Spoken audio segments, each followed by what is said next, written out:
Welcome to today's deep dive. We are jumping right into a 2,000-year-old confrontation that honestly completely upends how we think about image management. Yeah, and those social prisons we tend to build. Right, exactly. So today we are pulling from two devotional reflections.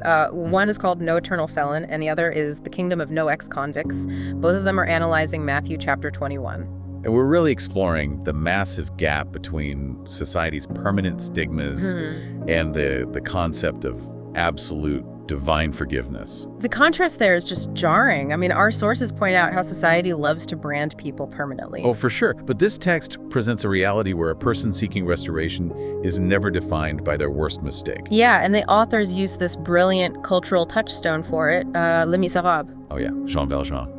Right, because even after he serves his time, society forces him to carry these papers, branding him a convict, shuts him out of jobs and housing, and... Which is honestly not much different from today. I mean, the ex-convict label still functions as a lifelong sentence of exclusion for so many people. It really does. It's a lifelong social prison.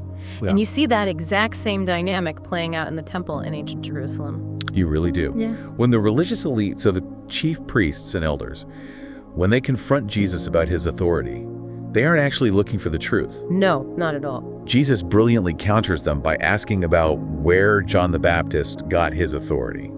And their evasive response is just pure political calculus. Right, they feign ignorance. Exactly, because they are terrified of losing face with the crowd. It is the ultimate example of caring way more about public relations than reality, which leads directly into Jesus' response, right? The parable of the two sons. Right. So a father asks his two sons to work in the vineyard. One son rudely refuses, but eventually changes his mind and does it, while the other politely says, "Yes, sir," but never actually shows up. And since most of us know that narrative, the real focus here is the socio-political shock value of what Jesus says right after that.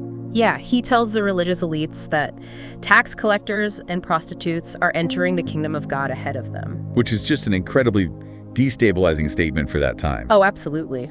Elevating the absolute lowest castes of society over the established moral leaders. That completely shattered the social hierarchy. But wait, isn't there a risk here in just forgiving everything? I mean, it almost sounds like bad behavior is being rewarded at the expense of the people who actually followed the rules. And that is the crucial tension our sources highlight. God isn't endorsing their past behavior. He is validating their change of direction. Right.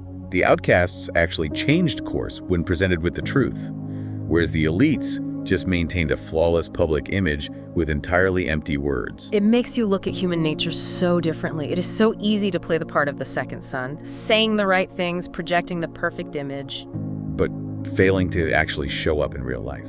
Exactly. And for anyone listening right now who feels the weight of being the first son, someone who carries an ex-convict label, literally or metaphorically, the sources point to a letter written by the Apostle John, 1 John chapter 1, verse 9. Yes. It guarantees that honestly confronting those missteps brings total purification, a completely clean slate. Meaning there are no eternal ex-convicts before God? No, there aren't. A genuine change of direction and honest action will always carry more weight than a carefully maintained public persona. Performative righteousness might secure your status in society, but real obedience is what actually transforms a life. That is perfectly said.